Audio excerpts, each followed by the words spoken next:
कठोपनिषद। यह उपनिषद कृष्ण यजुर्वेद की कठ शाखा के अंतर्गत है। इसमें 2 अध्याय तथा प्रत्येक में 3-3 वल्लियां हैं, जिसमें वाजश्रवा के पुत्र नचिकेता और यम के बीच हुए संवाद का सुप्रसिद्ध आख्यान है। वाजश्रवा ने यज्ञ की दक्षिणा में निरर्थक वस्तुओं का दान करके दान की चिन्ह पूजा करनी चाहिए। उनके पुत्र नचिकेता ने पिता को यथार्थ बोध कराने के लिए बार बार पूछा, आप मुझे किसको प्रदान करेंगे? पिता ने खींचकर उन्हें यम को दान करने की बात कही। नचिकेता यम से मिलते हैं, उन्हें प्रभावित कर लेते हैं। यम उनसे 3 वरदान मांगने को कहते हैं। वे पहले वरदान में पिता की प्रसन्नता तथा अनुकूलता और दूसरे वर में स्वर्ग प्रदायिनी अग्नि विद्या मांगते हैं। यम उन्हें दोनों वर प्रदान करते हैं। तीसरे वर में नचिकेता आत्मविद्या जानना चाहते हैं। यम उन्हें प्रलोभन देकर विचलित करना चाहते हैं, किंतु नचिकेता अविचलित बने रहते हैं। इतना प्रकरण प्रथम अध्याय की प्रथम वल्ली में है। द्वितीय तृतीय वल्ली में यमदेव आत्मा परमात्मा संबंधी विविध पक्ष समझाते हैं। दूसरे अध्याय में परमेश्वर की प्राप्ति में बाधाएं, उनके निवारण, हृदय प्रदेश में उनकी स्थिति का वर्णन है। परमात्मा की सर्वव्यापकता, संसार रूपी अश्वस्थ का विवेचन, योग साधना तथा ईश्वर विश्वास एवं मोक्षादि का वर्णन है। अंत में ब्रह्म विद्या के प्रभाव से नचिकेता को ब्रह्म प्राप्ति होने का उल्लेख है। शांति पाठ। ओम सहना भवतु सहनौ भुनक्तु सह वीर्यं करवावहै तेजस्विनावधितमस्तु मा विद्विषावहै। ओम शांति शांति शांति। अथ प्रथमोऽध्यायः। प्रथमा वल्ली। यज्ञ फल की इच्छा रखने वाले वाजश्रवा ऋषि के पुत्र वाजश्रवस उद्दालक ने विश्वजित यज्ञ में अपने संपूर्ण धनादि पदार्थों का दान कर दिया। उनका नाम नचिकेता का एक पुत्र था। जिस समय ऋत्विजों द्वारा दक्षिणा में प्राप्त जरा जीर्ण गौवें ले जाई जा रही थीं, उन्हें देखकर अल्पवयस्क नचिकेता के हृदय में श्रद्धा का संचार हुआ।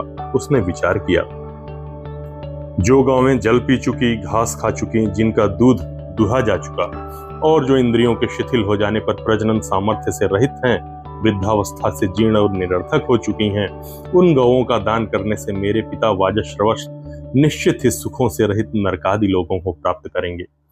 ऐसा विचार करके नचिकेता ने अपने पिता से कहा, हे तात, आप मुझे किसको दान स्वरूप देंगे? यही प्रश्न उसने 2-3 बार पूछा। तब पिता ने क्रोधित होकर कहा, मैं तुझे मृत्यु को देता हूँ। पिता द्वारा ऐसा कहे जाने पर पुत्र नचिकेता ने विचार किया कि अनेकों शिष्यों तथा पुत्रों में मुझे प्रथम अर्थात उत्तम स्थान प्राप्त है और बहुतों के बीच में मध्यम श्रेणी का हूँ। मुझे पिताजी द्वारा यमराज को दिया जा रहा है।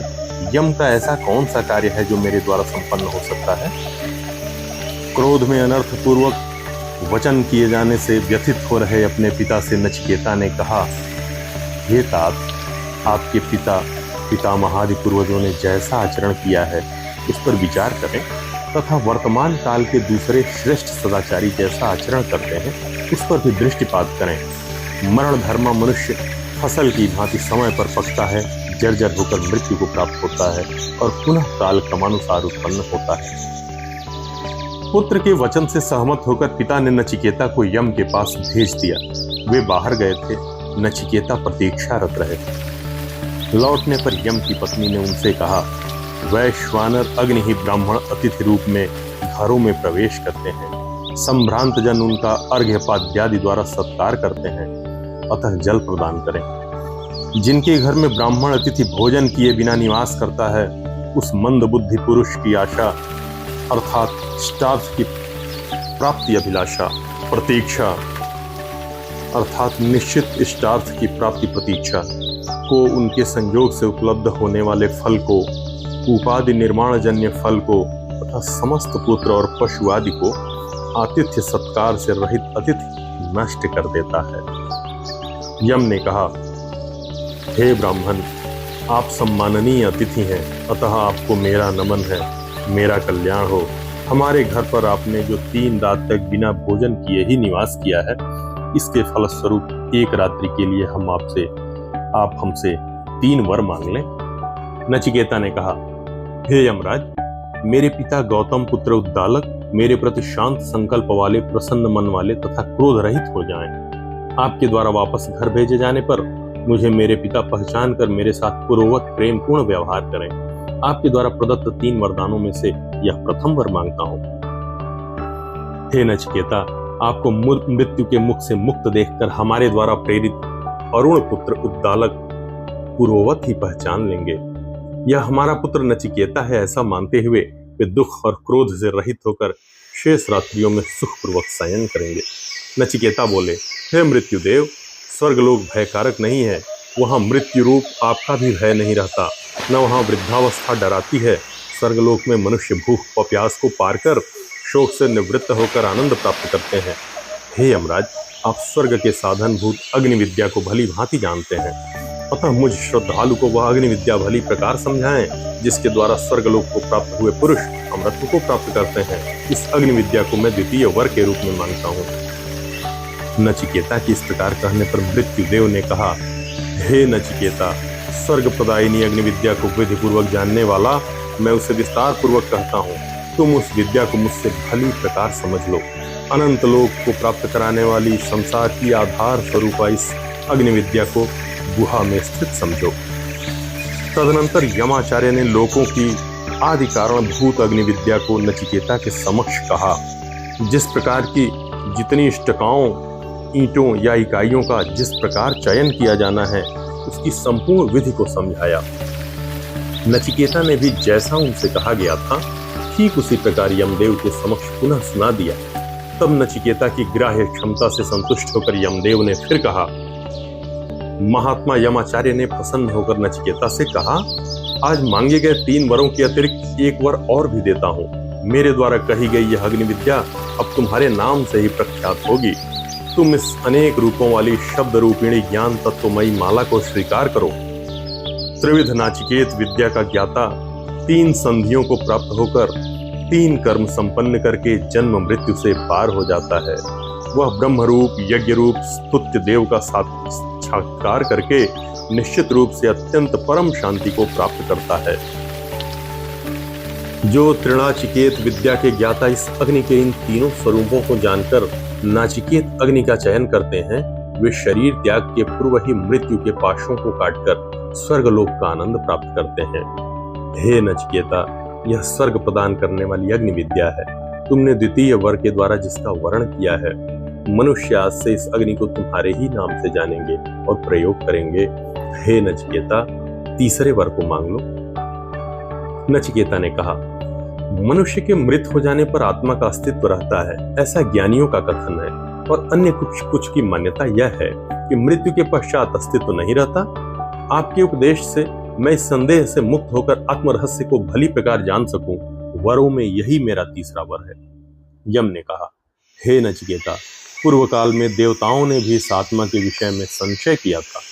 निश्चित ही यह आत्म तत्व नामक धर्म सरलता पूर्वक जानने योग्य नहीं है। हे नचिकेता, तुम मुझसे कोई अन्य वर मांग लो, इस वर से हमें मुक्त कर दो। नचिकेता ने कहा, हे मृत्युदेव, इस आत्म तत्व के विषय में देवताओं को भी संशय हुआ था। आपका भी यही कथन है। यह विषय सहजता से जानने योग्य नहीं है। विद्वज्जनों के लिए भी अगम्य होने से इसे जाना नहीं जा सकता। अतः इस आत्मज्ञान का उपदेष्टा भी आपके समान कोई दूसरा मुझे नहीं मिल सकता, और न इसके समकक्ष कोई दूसरा वर ही है। यमाचार्य उसे प्रलोभित करते हुए बोले, हे नचिकेता, तुम 100 वर्ष पर्यंत जीवन धारण करने वाले पुत्र और पौत्रों को, बहुत से गौवादी पशुओं को, हाथी, स्वर्ण और अश्वों को हमसे मांग लो। पृथ्वी के बड़े विस्तार वाले साम्राज्य की मांग कर लो। स्वयं भी जितने वर्ष तक जीवन यापन की आकांक्षा हो, जीवित बने रहो। इस वर की तरह यदि कोई अन्य वर तुम्हारी दृष्टि में हो तो उसे मांग लो। धन संपदा तथा अनंत काल के निमित्त उपयोगी सुख साधनों को मांग लो।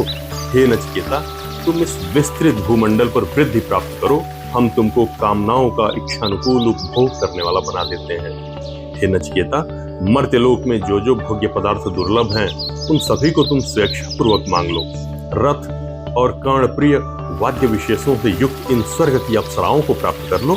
मनुष्यों द्वारा इस प्रकार की स्त्रियां प्राप्त करना संभव नहीं है।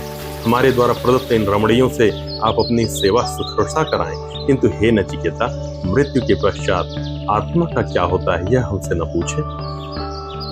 नचिकेता ने कहा, हे यमराज, जिन साधनों का आपने वर्णन किया है वे कल रहेंगे भी या नहीं, इसमें पूरा संदेह है। साथ ही ये मनुष्य की इंद्रिय सामर्थ्य को भी क्षीण कर डालते हैं। जिसे आप दीर्घ जीवन के रूप में हमें देना चाहते हैं वह संपूर्ण जीवन भी भोगों के लिए कम ही है। अतः रथादि वाहन एवं अप्सराओं के नाच गान आपके ही पास रहें, मुझे इनकी कोई कामना नहीं है। मनुष्य को धन से संतुष्ट नहीं किया जा सकता। जहां हमें आपके दुर्लभ दर्शन लाभ की प्राप्ति हो गई, वहां धन तो हम अपने पुरुषार्थ से उपलब्ध कर ही लेंगे। जब आप यमपुरी का शासन करते रहेंगे तब तक हम जीवित ही रहेंगे, पर हमारा प्रार्थनीय वर तो वह आत्मज्ञान से संबंधित ही है।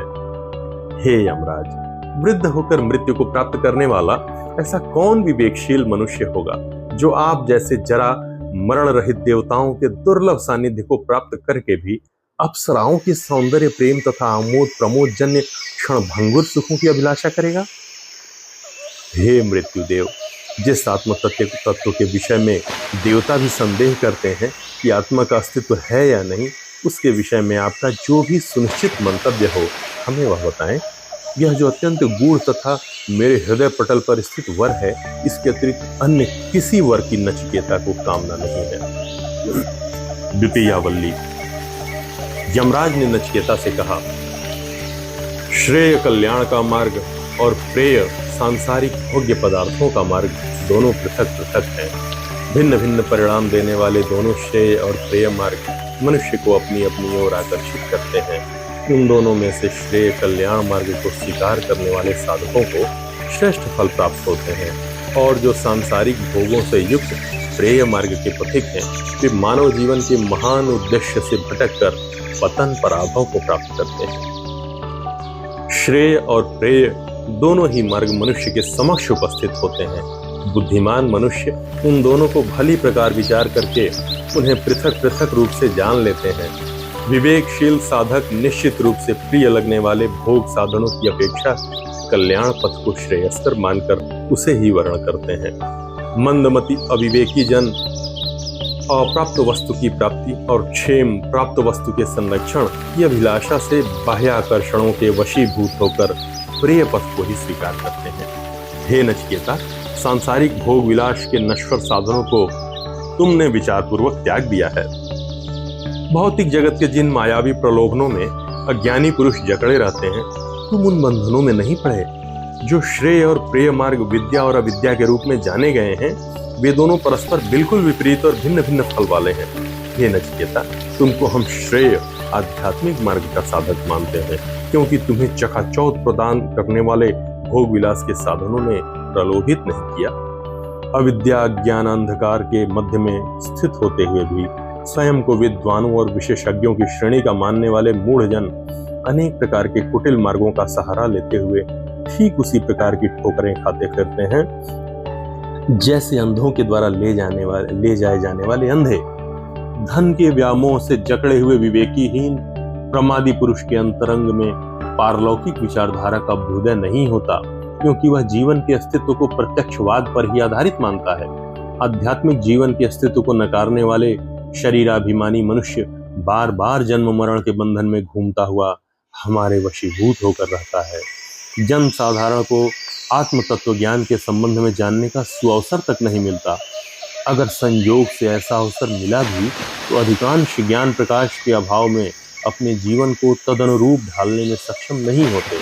उस तत्व ज्ञान का भली प्रकार प्रतिपादन करने वाले भी अति दुर्लभ ही हैं।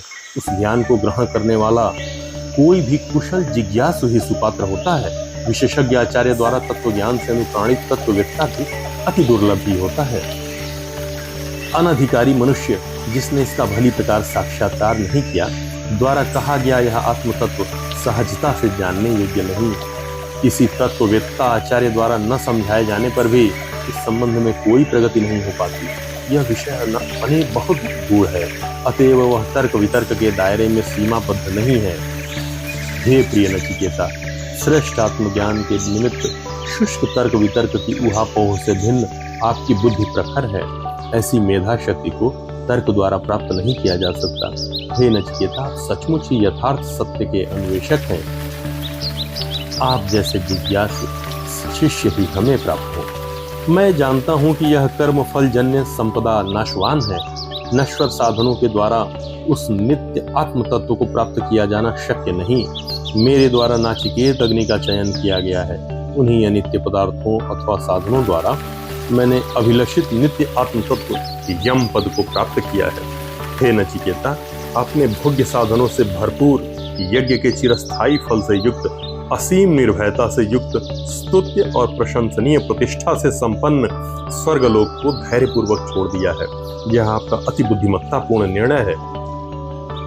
विशिष्ट तपः साधना द्वारा देखे जाने योग्य सांसारिक विषय वासनाओं से परे अत्यंत गुप्त स्थान में स्थित, बुद्धि रूपी गुहा में स्थित, गहन स्थल में विद्यमान अर्थात अंतःकरण में विराजमान सनातन उस दिव्य गुण संपन्न परमात्मा को अध्यात्म योग के द्वारा जानकर बुद्धिमान मनुष्य हर्ष और शोक से मुक्त हो जाता है। हे नचिकेता, तुम्हारे जैसे साधक इस आत्मिक ज्ञान को सुनकर इसे भली प्रकार ग्रहण कर तथा विवेक पूर्वक इस पर चिंतन कर धारण करने योग्य इस सूक्ष्म आत्म तत्व को समुचित रूप से जान लेते हैं। वे इस आनंद स्वरूप आत्मा को पाकर चिरंतन आनंद में लीन हो जाते हैं। तुम्हारे निमित्त तो ब्रह्म प्राप्ति का द्वार सदैव खुला हुआ है, ऐसा मेरा मंतव्य है। हे यमराज, जिस आत्म तत्व को आप यज्ञादि धर्म कृत्यों तथा शास्त्र निषिद्ध कर्मों से पृथक मानते हैं, जो कार्य कारण रूप जगत एवं भूत भविष्य तथा वर्तमान काल से भी भिन्न है, उसी परमात्म तत्व के संबंध में हमें बताएं। यम ने कहा, सभी वेद जिस ब्राह्मी स्थिति परम पद का बार बार उल्लेख करते हैं, सभी तपः साधनाएं जिस स्थिति का अनुभव कराती हैं, जिसे प्राप्त करने की अभिलाषा से साधक गण ब्रह्मचर्यादि व्रतों का पालन करते हैं, हे नचिकेता, मैं तुमसे उसी स्थिति का संक्षेप में वर्णन करता हूँ। ओम ही वह परम पद है। यह ओम ही अक्षर ब्रह्म है। यही ओम पर ब्रह्म अर्थात सर्वोत्तम है। इसी अक्षर को भली प्रकार जानकर जो साधक जिस अभीष्ट की कामना करते हैं, उन्हें उसकी प्राप्ति होती है। यह प्रणव ओंकार ही आत्म साक्षात्कार का श्रेष्ठ अवलंबन है।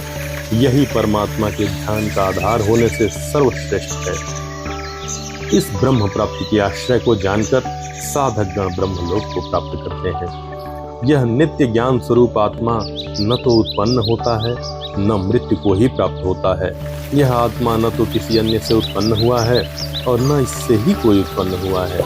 यह आत्मा अजन्मा, नित्य, शाश्वत और क्षय तथा वृद्धि से रहित है। शरीर के नष्ट होने पर भी यह आत्मा विनष्ट नहीं होता।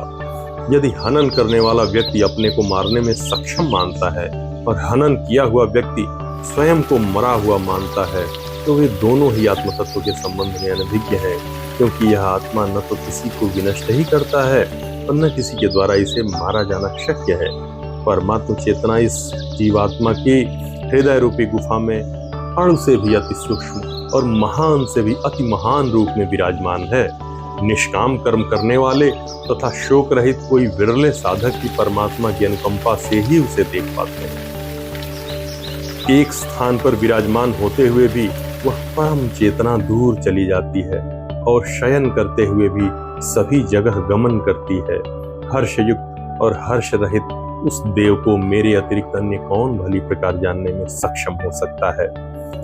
जो शरीरों में शरीर रहित तथा स्थिर न रहने वालों अनित्यों के मध्य नित्य स्वरूप में स्थित है, उस महान सर्वव्यापक आत्म तत्व को जानकर बुद्धिमान मनुष्य शोकातुर नहीं होते। परमात्म तत्व को मात्र धर्मोपदेश सुनकर स्तुति वंदना के रूप में उसकी चर्चा करके तथा शास्त्रों का अध्ययन करके नहीं जाना जा सकता। जिस पर उसकी कृपा होती है वही उसे जान पाता है। वह परमात्म तत्व अधिकारी साधक के समक्ष अपने वास्तविक स्वरूप को स्वयं ही अभिव्यक्त कर देता है। जो मनुष्य दुष्कर्मों के पाप से निवृत्त नहीं है, जिसकी इंद्रियां स्वयं के नियंत्रण में नहीं हैं तथा जिसके मन पूरी तरह से सांसारिकता से निवृत्त नहीं है, ऐसे व्यक्ति प्रकृष्ट ज्ञानवान होते हुए भी परिष्कृत जीवन के अभाव में इस आत्म तत्व को जानने में समर्थ नहीं होते हैं। ब्राह्मण, क्षत्रिय आदि सभी जिस परमात्मा का अन्न आहार ओदन माने जाते हैं। स्वयं मृत्यु जिसका उपसेचक शाक आदि या जल की तरह आहार का सहयोगी है, वह जहां भी है, जैसा है, उसे भला कौन जान सकता है। तृतीयावल्ली। यम ने कहा, ब्रह्मवेत्ताओं का ऐसा कथन है कि श्रेष्ठ कर्मों के फलस्वरूप प्राप्त मनुष्य शरीर में सर्वश्रेष्ठ स्थल अंतःकरण रूपी गुहा में स्थित कर्म फल को भोगने वाले दो परस्पर भिन्न तत्व छाया और धूप के सदृश विद्यमान हैं, जो 3 बार नाचिकेत अग्नि का चयन करने वाले और पंचाग्नि गार्हपत्य, दक्षिण, आहवनीय, सभ्य और आवासद्य विद्या के साधक हैं, उनका भी ऐसा ही कथन है। जो श्रेष्ठ कर्मों के निष्पादक साधकों को भव सागर से पार करने में समर्थ सेतु स्वरूप हैं, उस नाचिकेत अग्नि को हम भली प्रकार समझें। संसार रूप समुद्र से पार जाने के इच्छुक साधकों के लिए जो भय रहित सर्वश्रेष्ठ आश्रय आलंबन है, उस अक्षर ब्रह्म नाश रहित परमात्म तत्व को जानने में हम सक्षम हों। हे नचिकेता, आप आत्म तत्व को रथी शरीर रूपी वाहन का स्वामी, शरीर को रथ अर्थात वाहन, बुद्धि को रथ संचालक सारथी तथा मन को इंद्रियों रूपी अश्वों को वश में करने वाली लगाम जाने। मनीषियों ने इंद्रियों को अश्व की संज्ञा दी है तथा रस रूप गंधादि विषयों को गोचर इंद्रियों रूपी अश्वों के विचरण करने का मार्ग बतलाया है। इस प्रकार शरीर, इंद्रिय एवं मन से युक्त आत्मा को सुख दुखादि का अनुभव करने वाला भोक्ता बताया गया है। जो सदा विवेकहीन बुद्धि वाला और अनियंत्रित इंद्रियों वाला होता है, उसकी इंद्रियां उसी प्रकार उत्श्रृंखल हो जाती हैं जिस प्रकार अविवेकी सारथी के दुष्ट अश्व। परंतु जो विवेकशील बुद्धि वाले तथा नियंत्रित मन वाले हैं, उनकी इंद्रियां उसी प्रकार नियंत्रित रहती हैं जिस प्रकार श्रेष्ठ सारथी के वश में अच्छे घोड़े। जो अविवेक युक्त बुद्धि वाला, निग्रह रहित मन वाला और सदैव अशुद्ध रहने वाला है, वह कभी परम पद को प्राप्त नहीं कर सकता, वरन बारंबार संसार के जन्म मरण चक्र में परिभ्रमण करता रहता है। किंतु जो विवेक बुद्धि वाला, नियंत्रित मन वाला और सदैव पवित्र रहने वाला है, वह उस परम पद को प्राप्त कर लेता है जहां से पुनरावर्तन नहीं होता।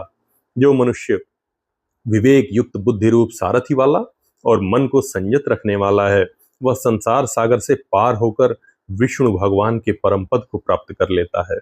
इंद्रियों की अपेक्षा उनके विषय अधिक श्रेष्ठ हैं। विषय से मन श्रेष्ठ है, मन से बुद्धि और बुद्धि से भी उत्कृष्ट यह महान आत्मा है। जीवात्मा से अव्यक्त शक्ति श्रेष्ठ है। अव्यक्त शक्ति से वह पुरुष, परम पुरुष परमेश्वर श्रेष्ठ है। उस परम पुरुष से श्रेष्ठ अन्य कुछ भी नहीं है। वह सबकी पराकाष्ठा और परम गति है। समस्त प्राणियों में छिपा हुआ यह आत्म तत्व प्रकाशित नहीं होता, वरन सूक्ष्म दृष्टि रखने वाले तत्वदर्शियों को सूक्ष्म बुद्धि से ही दिखाई देता है।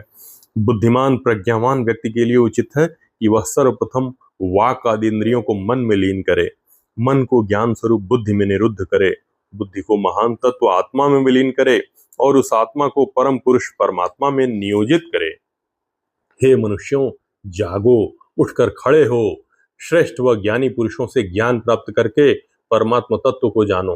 विद्वत जन कहते हैं कि यह मार्ग उतना ही दुरूह है जितना कि छुरे की धार पर चलना। वह पर ब्रह्म शब्द, स्पर्श, रूप, रस और गंध से रहित है, अर्थात इन सबसे परे है। वह अविनाशी, अनादि और अनंत है। वह आत्मा से भी उत्कृष्ट और ध्रुव सत्य स्वरूप है। उस परम तत्व को जानकर मनुष्य मृत्यु के मुख से छूट जाता है। नचिकेता के प्रति यमराज द्वारा उपदिष्ट इस सनातन उपाख्यान को जो जो मेधावी पुरुष कहते और सुनते हैं, वे ब्रह्मलोक में प्रतिष्ठा प्राप्त करते हैं। इस परम गूढ़ रहस्य को जो व्यक्ति शुद्ध भावना से ब्राह्मणों की सभा में अथवा श्राद्ध काल में सुनाता है, वह व्यक्ति इस पुण्य काल के प्रभाव से, पुण्य कार्य के प्रभाव से अनंत पुरुषार्थ फल या परमात्मा की प्राप्ति में समर्थ हो जाता है। वह निश्चित रूप से अपने अनंत को प्राप्त करता है। अथ द्वितीयोध्याय प्रथमावल्ली। स्वयंभू परमात्मा ने समस्त इंद्रिय द्वार बहिर्मुख करके निर्मित किए हैं, इसलिए जीवात्मा बाह्य विषयों को ही देखता है, अंतरात्मा को नहीं देखता। अमरत्व की आकांक्षा से जिसने अपनी चक्षु आदि इंद्रियों पर संयम कर लिया है, ऐसा कोई धीर पुरुष ही अंतरात्मा को देख सकता है। बाल बुद्धि व्यक्ति ही बाह्य भोगों का अनुगमन करते हैं। ऐसा करने वाले व्यक्ति मृत्यु के भयंकर पाश में बंधते हैं, किंतु विवेकवान पुरुष अमरता को अटल जानकर जगत के अनित्य पदार्थों की कामना नहीं करते।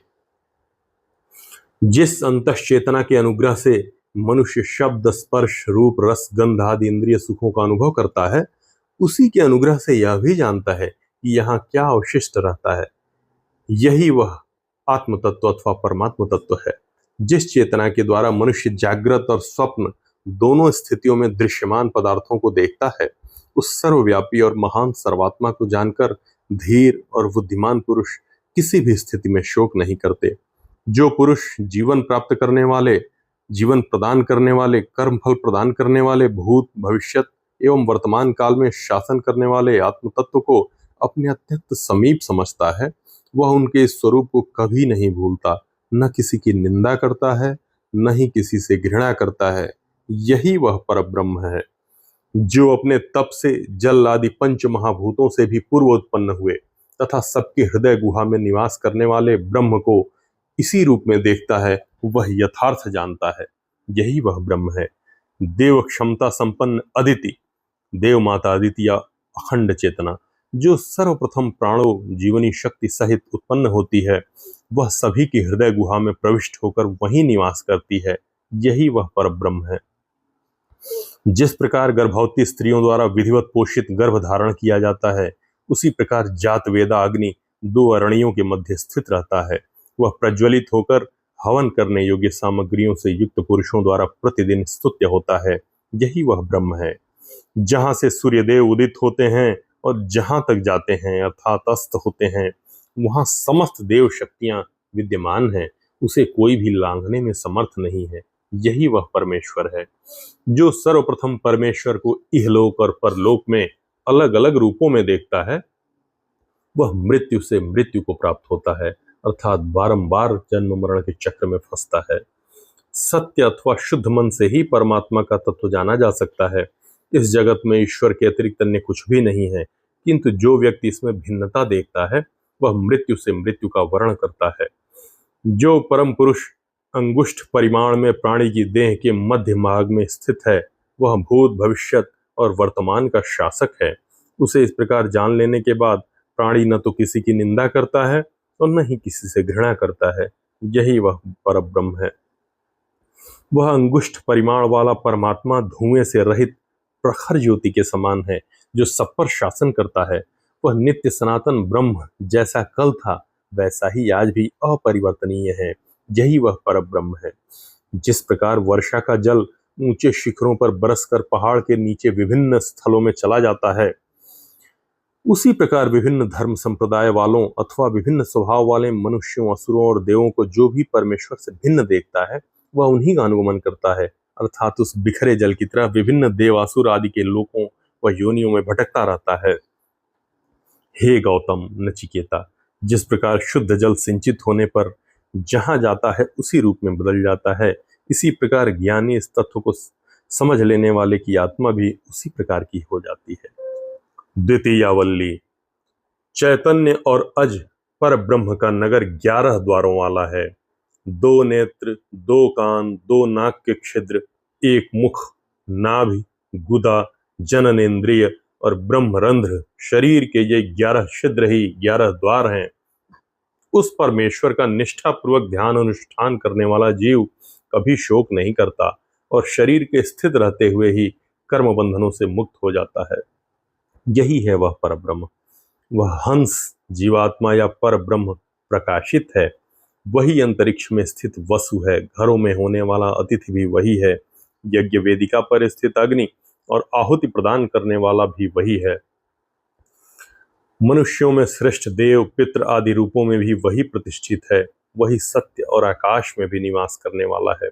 जल, पर्वतों, पृथ्वी और सत्कर्मों में प्रकट होने वाला वही परम सत्य है। जो ब्रह्म प्राण तत्व को ऊर्ध्वगामी करता है और अपान वायु को अधोगामी करता है, हृदय के मध्य स्थित उस वामन भजन करने योग्य की सभी देवगण उपासना करते हैं। शरीर में स्थित एक देह से दूसरे देह में गमन करने के स्वभाव वाला यह जीवात्मा जब एक शरीर को छोड़कर दूसरे में मृत्युपरांत चला जाता है, तब क्या शेष रहता है? यही वह ब्रह्म है। हे गौतम, कोई भी मरण धर्मा प्राणी न प्राण की शक्ति से और न ही अपान की शक्ति से जीवित रहता है, परंतु उसे जीवन प्रदान करने वाला कोई अलग ही तत्व है, जिसके आश्रय में प्राण और अपान ये दोनों ही रहते हैं। यमराज ने कहा, हे गौतम वंशीय नचिकेता, अब मैं तुम्हें उस नित्य सनातन पर ब्रह्म का रहस्य बतलाऊंगा तथा यह भी वर्णन करूंगा कि मृत्यु के बाद आत्मा का क्या होता है, अर्थात वह कहाँ जाता है। अपने अपने कर्म और शास्त्राध्ययन के अनुसार प्राप्त हुए भाव के कारण कुछ जीवात्मा तो शरीर धारण करने के लिए विभिन्न योनियों को प्राप्त करते हैं और अन्य कितने ही अपने कर्मानुसार स्थावरत्व को प्राप्त होते हैं, अर्थात वृक्ष, लता, पर्वत आदि जड़ योनियों में जाते हैं। समस्त जीवों के कर्मानुसार उनके निमित्त भोगों का निर्माण और व्यवस्था करने वाला परम पुरुष परमात्मा सबके सो जाने पर भी जागृत रहता है। वही विशुद्ध तत्व पर ब्रह्म अविनाशी कहलाता है, जिसे कोई लांघ नहीं सकता और समस्त लोग जिसका आश्रय ग्रहण किए रहते हैं, यही वह ब्रह्म है। जिस प्रकार एक ही अग्नि तत्व समस्त ब्रह्मांड में प्रविष्ट होकर प्रत्येक आधारभूत वस्तु के अनुरूप हो जाता है, उसी प्रकार समस्त प्राणियों में स्थित अंतरात्मा एक होने पर भी अनेक रूपों में प्रतिभासित होता है, वही उनके बाहर भी है। जिस प्रकार इस लोक में प्रविष्ट वायु एक होता हुआ भी प्रत्येक रूप के अनुसार अर्थात विभिन्न वस्तुओं के संयोग से भिन्न भिन्न शक्ति युक्त प्रतीत होता है, उसी प्रकार समस्त प्राणियों में विद्यमान परमात्मा एक होने पर भी विभिन्न रूप वाला प्रतीत होता है, वही उनके बाहर भी है। जिस प्रकार समस्त ब्रह्मांड का चक्षु रूप सूर्य प्राणियों के चक्षुओं से उत्पन्न होने वाले बाह्य दोषों से लिप्त नहीं होता, उसी प्रकार सब भूतों में आत्मा रूप से स्थित परमेश्वर उन जीवों के दुख क्लेश आदि से लिप्त नहीं होते। सब भूतों के अंतर में रहकर भी वह बाहर ही विराजमान है। समस्त शरीरधारियों में अंतरात्मा के रूप में निवास करने वाला तथा सबको वश में रखने वाला पर ब्रह्म एक होते हुए भी अनेक रूप धारण कर लेता है। जो विद्वान सदैव अपने अंतःस्थल में स्थित उस पर ब्रह्म के दर्शन करते हैं, उन्हें ही शाश्वत सुख प्राप्त होता है, अन्यों को नहीं। जो समस्त चैतन्यों में चैतन्य और नित्यों में भी नित्य हैं, जो एकाकी होते हुए समस्त जीवों के कर्मानुसार उसका फल प्रदाता है, उस आत्मस्थ परमेश्वर का बुद्धिमान जन निरंतर दर्शन करते रहते हैं। ऐसे मेधावी पुरुष ही शाश्वत शांति प्राप्त करते हैं, दूसरे नहीं। उस अनिर्वचनीय आनंद को ही विद्वज्जन ब्रह्म मानते हैं। उस पर ब्रह्म को किस तरह जाना जाए? क्या वह प्रत्यक्षता प्रकट होता है अथवा अनुभव से जानने योग्य है? वहां ब्रह्म के निकट न सूर्य प्रकाशित होता है, न चंद्रमा, न तारागण और न ही विद्युत ही प्रकाशित होती है, तो फिर यह लौकिक अग्नि किस तरह प्रकाशित हो सकती है? उस पर ब्रह्म के प्रकाश से ही यह सब प्रकाशित होते हैं। संपूर्ण जगत उसके ही प्रकाश से प्रकाशित है। तृतीयावल्ली। जिसकी जड़ें ऊपर और शाखाएं नीचे की ओर हैं, वह अश्वस्थ वृक्ष सनातन है। वह विशुद्ध तत्व अविनाशी है, वही ब्रह्म है। समस्त लोग उसी का आश्रय ग्रहण करते हैं, उसका कोई भी अतिक्रमण नहीं कर सकता, यही वह ब्रह्म है। यह संपूर्ण विश्व उस प्राण रूप ब्रह्म से ही निःसृत होकर उसी में गतिशील है। जो उस महान भयंकर प्रहारोद्यत वज्र की तरह ब्रह्म को जानते हैं, वे अमृतत्व को प्राप्त करते हैं। इन पर ब्रह्म के भय से अग्निदेव तपते हैं, इन्हीं के भय से सूर्यदेव तपते हैं, इन्हीं के भय से इंद्र, वायु और पांचवें देवता मृत्यु दौड़ते हैं। अर्थात पर ब्रह्म की आज्ञानुसार ही सभी देवता अपने अपने नियत कार्य संपन्न करते हैं। शरीरांत होने से पूर्व ही यदि व्यक्ति ब्रह्म का ज्ञान प्राप्त कर लेता है तो जीव बंधन से छूट जाता है। यदि नहीं प्राप्त कर पाया तो बारंबार विभिन्न योनियों में भ्रमण करता है। यहाँ ज्ञान का अर्थ स्थूल जानकारी मात्र नहीं है, उसे अनुभव गम्य बनाने की आवश्यकता है। विशुद्ध अंतःकरण दर्पण के समान है, अर्थात जिस प्रकार निर्मल दर्पण में वस्तु का स्वरूप स्पष्ट दिखाई पड़ता है, उसी प्रकार विशुद्ध अंतःकरण में ब्रह्म का स्वरूप स्पष्ट दिखता है। पितृलोक में ब्रह्म का रूप स्पष्ट नहीं दिखता, क्योंकि प्राणियों को पूर्व जन्म की स्मृति रहने के कारण उनका संबंध पूर्व संबंधियों से बना रहता है। गंधर्व लोक में भी ब्रह्म का स्वरूप जल की लहरों के समान अस्पष्ट दिखाई पड़ता है, क्योंकि वहां भोगों से लिप्त रहने के कारण ब्रह्म दर्शन ठीक से नहीं हो पाता। किंतु ब्रह्मलोक में छाया तथा धूप की भांति आत्मा और परमात्मा का स्वरूप स्पष्ट परिलक्षित होता है। उदय और लय होने रहने के स्वभाव से युक्त अलग अलग स्थानों में स्थित अनेक रूपों वाली इंद्रियों को जानने वाला ज्ञानी पुरुष कभी शोक नहीं करता। इंद्रियों से मन उत्तम है, मन से बुद्धि श्रेष्ठ है, बुद्धि से जीवात्मा उत्कृष्ट है और जीवात्मा की अपेक्षा अव्यक्त शक्ति उत्तम है। अव्यक्त शक्ति से व्यापक और आकार रहित परम पुरुष परमात्मा श्रेष्ठ है, जिसको जानकर जीवात्मा बंधन से मुक्त हो जाता है और अमरत्व को प्राप्त होता है। इस ब्रह्म का यथार्थ रूप अपने समक्ष प्रकट नहीं होता। परमेश्वर के दिव्य स्वरूप को कोई इन चर्म चक्षुओं से नहीं देख सकता। मन को वश में करने वाली विवेक बुद्धि तथा सद्भाव संपन्न हृदय द्वारा बारंबार चिंतन मनन करने से ही उसका सम्यक दर्शन हो सकता है। जो ब्रह्म को इस प्रकार जानते हैं वे अमृतत्व को प्राप्त करते हैं। जब मन के साथ पांचों ज्ञानेंद्रियां आत्म तत्व में स्थिर हो जाती हैं और बुद्धि भी चेष्टा रहित हो जाती है, तब इस स्थिति को जीवात्मा की परम गति कहते हैं। इस प्रकार इंद्रियों की स्थिर धारणा का नाम ही योग माना जाता है। उस समय साधक प्रमाद रहित हो जाता है, किंतु यह योग उदय और अस्त होने के स्वभाव से युक्त है। अतः परमात्मेक्ष को योग युक्त रहने का दृढ़ अभ्यासी होना चाहिए। उस परमात्मा को न वाणी के द्वारा प्राप्त किया जा सकता है और न नेत्रों से, उसे मन के द्वारा भी नहीं प्राप्त किया जा सकता। वह ब्रह्म अवश्य है, ऐसा कहने मात्र से भला उसे कौन प्राप्त कर सकता है। वह है और वह नहीं है, इन दो मान्यताओं में तत्व भाव समस्त इंद्रियादि सहित मन बुद्धि को एक करके अनुभव करने की क्षमता द्वारा अस्ति भाव ही प्राप्त करने योग्य है। इस प्रकार की उपलब्धि करने वाले से अंतः चेतन प्रसन्न होता है। वह आत्मदेव ही प्रसन्न होकर ब्रह्मानुभूति का मार्ग खोल देता है। व्यक्ति के हृदय में अनेक प्रकार की सांसारिक कामनाएं रहती हैं। जब इनका समूल विनाश हो जाता है, तब मनुष्य यहीं से इसी संसार में ईश्वर का साक्षात्कार कर लेता है और अमर हो जाता है। जब हृदय ग्रंथियां खुल जाती हैं, तब यह मरण धर्म मनुष्य अमरत्व को प्राप्त करता है। यही वेदांत का अनुशासन है। हृदय में 101 नाड़ियों का समूह है। उनमें से एक मूर्धा कपाल का भेदन करके बाहर निकलती है। उसके द्वारा ऊर्ध्वगमन करने वाला साधक अमृतत्व को प्राप्त करता है। अन्य अवशिष्ट नाड़ियां प्राणोत्सर्ग में सहायक होती हैं। उनसे निकला प्राण कामनाओं के अनुरूप विभिन्न योनियों में जाता है। सबका अंतरात्मा अंगुष्ठ परिमाण वाला है। जो परम पुरुष पर ब्रह्म के रूप में सदैव सबके हृदय देश में प्रतिष्ठित है, जिस प्रकार मूंज से उसकी सींक अलग की जाती है, उसी प्रकार मनुष्य के लिए उचित है कि वह धैर्यपूर्वक अपनी आत्मा को शरीर से पृथक करे, पृथक करके देखे, अनुभव करे, उसे अमृत रूप और शुक्र शुद्ध समझे। वह अमृत स्वरूप ही है। मृत्यु अर्थात यमराज द्वारा उपदिष्ट इस विद्या को पाकर नचिकेता समस्त विकारों से रहित और सर्वथा शुद्ध होकर जन्म मृत्यु के बंधन से मुक्त हो गया और ब्रह्म भाव और ब्रह्मत्व को प्राप्त हो गया। अन्य कोई जो इस अध्यात्म तत्व को इस प्रकार समझेगा, वह भी ऐसी ही स्थिति प्राप्त करेगा, अर्थात वह भी ब्रह्म रूप होकर भाव बंधनों से मुक्त हो जाएगा। शांति पाठ। ओम सहना भवतु सहना भुनक्तु सह वीर्यं करवावहै तेजस्विनावधीतमस्तु मा विद्विषावहै। ओम शांति शांति शांति। इति कठोपनिषत् समाप्ता।